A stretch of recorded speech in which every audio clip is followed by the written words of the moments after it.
Sup, this is Kedrick, the head trip. There's a harassment complaint over what is, in fact, free speech. I called out a crooked cop who's apparently exploiting and violating an autistic woman because she ran away from a group home again. She has repeatedly ran away from group homes, including this one, and I'm expected to believe she's safe there now.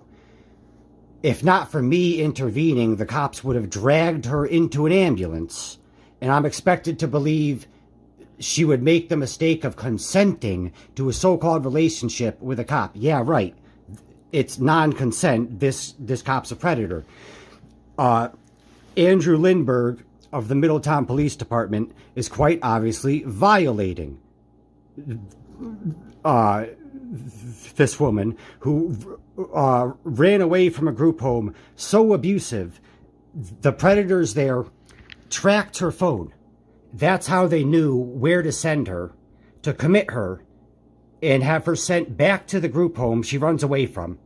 She's forcibly drugged. The creepy CEO, Justin Salvio, said, "That's between her and her psychiatrist."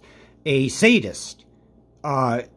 This doctor is a drug pusher, not merely a dealer. This is not taking no for an answer.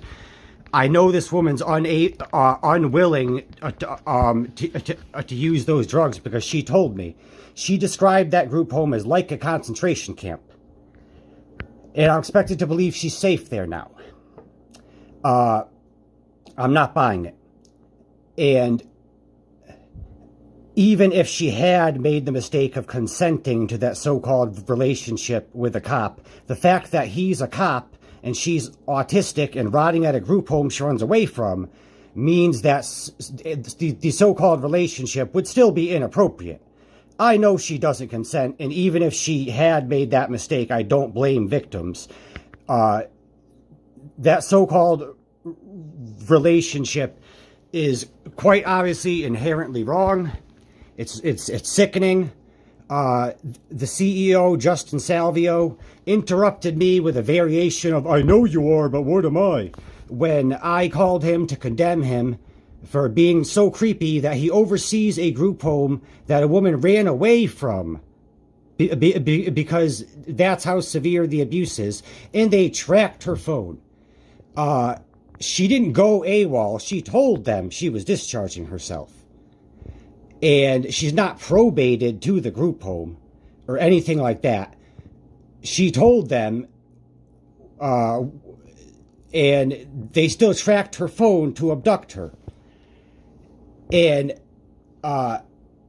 as for the rationale that if she had been dragged into the ambulance, then the cops would have been just doing their job, the fact remains that she would have been severely injured if they had dragged her into an ambulance. The reason she didn't get severely injured is because I intervened, because I wasn't about to let them drag her into an ambulance. And then shortly after, there's this so-called relationship with a cop she said was not that serious yet. And then she disappeared, stopped using social media for months, and when she finally resumed posting on Facebook, there was only one friend on her list, and it was a fake profile. That crooked cop, Andrew Lindberg, wouldn't let her have any friends on Facebook. It's not even real life. It's Facebook. And he wouldn't say his real name. He was using an alias, and that was the only friend on her list. And her posts were what he was forcing her to post. It was really quite sickening.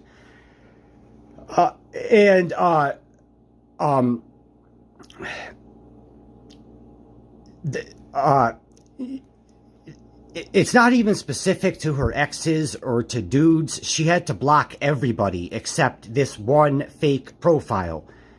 And what she was posting publicly was quite alarming.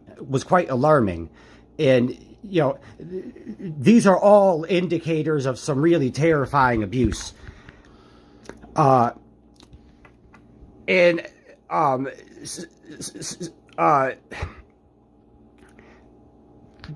creepy CEO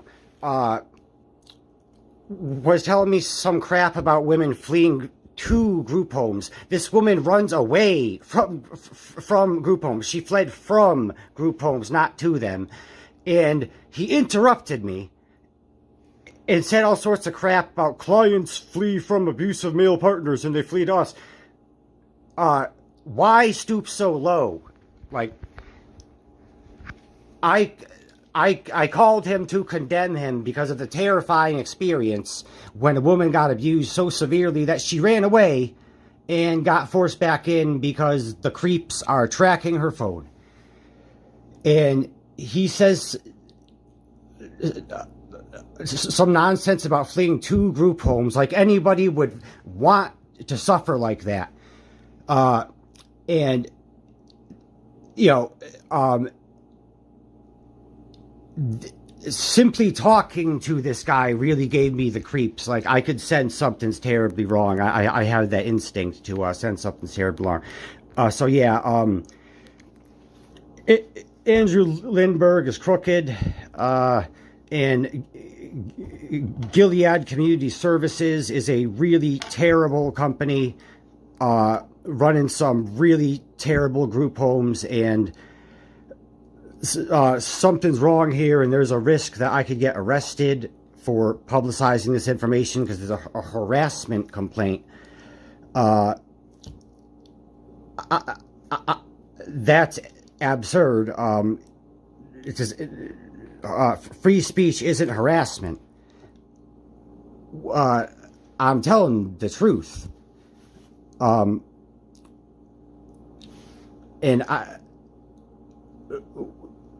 who would I be harassing? The creeps at a group home who abuse the so-called clients so severely that they'll run away? I've been abused so terribly at group homes that I would have fared better in the woods or something. Except I couldn't leave because of conservatorship due to the probate courts. There was a conservator of person. And I'm the legend who got out of group homes.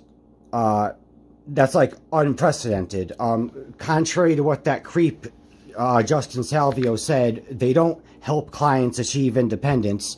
If that were true, then the so-called clients wouldn't be running away and getting forced back in by these creeps who track their phones. There was some really terrible abuse at the group homes I was at, and the whole time I knew the situation is even worse for women. The fact that there's such facilities as group homes where all the so-called clients are women means that the dudes working there are predators. Like, that's what happens.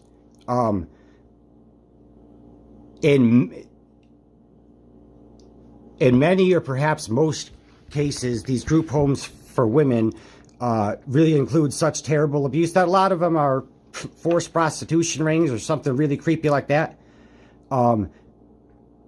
This guy, Justin Salvio, oversees a group home that terrible. And he tries shifting the blame to me.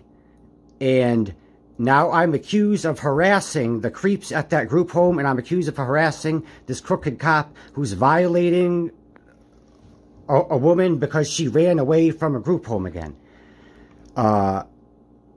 Yeah, this is atrocious.